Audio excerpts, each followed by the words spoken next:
వేములవాడ రాజన్న ఆలయ పునర్నిర్మాణం త్వరలో ప్రారంభం కానున్న నేపథ్యంలో ఆలయ గర్భగుడి కోటిలింగాల సముదాయం భక్తులకు మౌలిక వసతులు మరియు ఆలయ విస్తరణపై స్థానిక వేములవాడ పట్టణ ప్రజలు పట్టణ ప్రముఖులు వివిధ పార్టీలకు చెందిన రాజకీయ నాయకులు హిందూ సంఘాల నాయకులు రాజన్న భక్తులు మనోభావాలకు అనుగుణంగా ఆలయ పునర్నిర్మాణం జరగనుందా, వారికి ఎటువంటి సమాచారం ఉంది, అభివృద్ధిపై వారేమంటున్నారు, పునర్నిర్మాణాన్ని స్వాగతిస్తున్నారా, ఇలాంటి అనేక విషయాలు యూఏటీ ద్వారా తెలుసుకునే ప్రయత్నం చేద్దాం.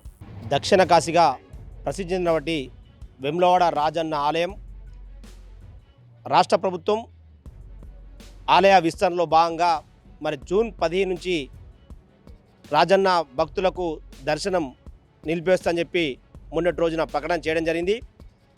మరి మేము వేములవాడ పట్టణ ప్రజానీకం నుంచి చెప్తున్నాం, వేములవాడ రాజన్న ఆలయం అభివృద్ధికి మేము వ్యతిరేకం కాదు, కానీ కొన్ని వేల దశాబ్దాల చరిత్ర ఉన్న మరి రాజన్న ఆలయం, ఆ ఆలయంలో మరి రాజన్న ఆలయాన్ని విస్తరణ పేరిట మరి కోటిలింగాల గుడిని, అదేవిధంగా ఆ నాగిరెడ్డి మండపంలో దేవత విగ్రహాలను వాటి అన్నింటిని కూడా తీసివేస్తారని చెప్పి మరి వదంతులు వస్తున్న క్రమంలో మరి మీ యొక్క డీటెయిల్ ప్రాజెక్ట్ రిపోర్ట్ ఇంతవరకు కూడా మీరు విడుదల చేయకపోవడం చాలా బాధాకరం.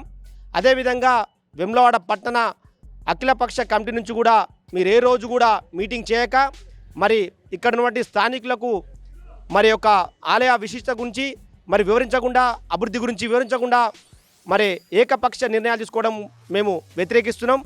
మరి దక్షిణ కాశీగా ప్రసిద్ధి దేవస్థానం రాజన్న ఆలయం, మరి ఇక్కడికి వేలాది మంది భక్తులు, మరి ఇతర రాష్ట్రాల నుంచి కూడా లక్షలాది మంది భక్తులు వస్తుంటారు. మరి ఇక్కడ ఇప్పుడు ఈ జూన్ 10 నుంచి బంద్ చేయడం చాలా బాధాకరం. ఎందుకంటే మేము అభివృద్ధిలో మీ వెంట ఉంటాం, కానీ మీరు అభివృద్ధి అని చెప్పి మరి 75 కోట్లే శాంక్షన్ అని చెప్పి చెప్తున్నారు. మరి ఇప్పటి వరకు కూడా మీరు ప్రభుత్వం నుంచి కూడా ఒక్క రూపాయి కూడా రాలేదు. మరి రోడ్డు వైండింగ్లో 47 కోట్లు వచ్చాయని చెప్తున్నారు. మరి 150 కోట్లు బడ్జెట్లో పెట్టినామని చెప్పన్నారు, కానీ మరి యొక్క కలెక్టర్ ఖాతాలో ఈ రోజు వరకు కూడా ఒక్క రూపాయి కూడా పడలేదు. మరి ఏ విధంగా మీరు అభివృద్ధి చేస్తారని చెప్పి తెలియజేస్తున్నాం. మరి మొన్నటికి మొన్న ముఖ్యమంత్రి సీఎం రేవంత్ రెడ్డి గారు మరి మా దగ్గర ఖజానా లేదు, మరి చంపుకుంటే చంపురి, ఇంత ఉంది, డెవలప్మెంట్ విషయంలో మరి నేను చేయలేకపోతున్నా అని చెప్పి వారు చెప్పడం జరిగింది. మాస్టర్ మైండ్స్ కామర్స్ చదవాలనుకునే 10th ఇంటర్ విద్యార్థుల తొలి ఎంపిక. మరి మీరు ఇక్కడ మరి రాజన్న ఆలయ ప్రతిష్టను మరి ముందుకు తీసుకెళ్తామని చెప్పి అనుకుంటూ మరి దాన్ని తీసుకెళ్లాలంటే ఖచ్చితంగా మరి పెద్ద ఎత్తున నిధులు అవసరం.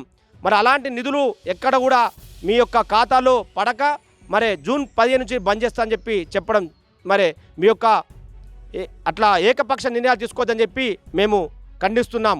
మరి అదేవిధంగా మీరు ఎగ్జాంపుల్గా బద్దిపోచమ్మ ఆలయానికి 10 కోట్ల నిధులు గత ప్రభుత్వం ఇచ్చిన క్రమంలో 2 సంవత్సరాలు అవుతుంది, ఇప్పటి వరకు కూడా మరి 50% కూడా పనులు కాలేకపోయినాయి. మరి మీరు 15 నుంచి బంద్ చేసి గుడి యొక్క గోపురాలు తీసేస్తామని చెప్పి చెప్తున్నారు. మరి ఏ విధంగా పని అవుతుంది, మరి అది ఎన్ని సంవత్సరాలు అవుతుంది, మరి దానికి ఎక్కడి నుంచి నిధులు వస్తాయి, మరి ఏ విధంగా డిపిఆర్ తయారు చేసినాం, మరి ఏ విధంగా మరి ఇక్కడ అభివృద్ధిని చేస్తామని చెప్పి మరి పట్టణ ప్రజలకు కానీ పుర ప్రముఖులకు కానీ మరి ఇక్కడున్న రాజకీయ పార్టీలకు కానీ ఏ రోజు కూడా మీరు మీటింగ్ పెట్టిన సందర్భాలు లేవు.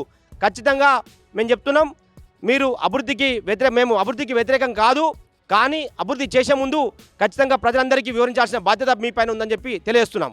ఈ వేములవాడ అభివృద్ధిలో భాగంగా ఈ స్థానిక కాంగ్రెస్ ప్రభుత్వం వేములవాడ యొక్క ఆలయాన్ని అభివృద్ధి చేస్తామనే భాగంగా ఈ జూన్ 15 నుండి ఈ యొక్క ఆలయ విస్తరణకు నిధులు కేటాయించడం జరిగింది.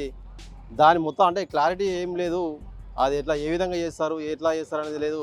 ఎందుకంటే దర్శనాలు బంద్ చేస్తాం, మొత్తం పూజలు కూడా అన్నీ బంద్ చేస్తాం, అన్నీ కూడా భీమనగుల్లో చేస్తూ ఉంటారు. మేము మొక్కుకునేది రాజనకు మొక్కుంటాం, మరి భీమనగుల్లో ఎలా చేస్తారు దాని క్లారిటీ లేదు. అలాగే దీని యొక్క ఈ గుడిని నమ్ముకొని కొన్ని వందల కుటుంబాలు కూడా నిరాశ్రయమైనటువంటి అవకాశం ఉన్నది.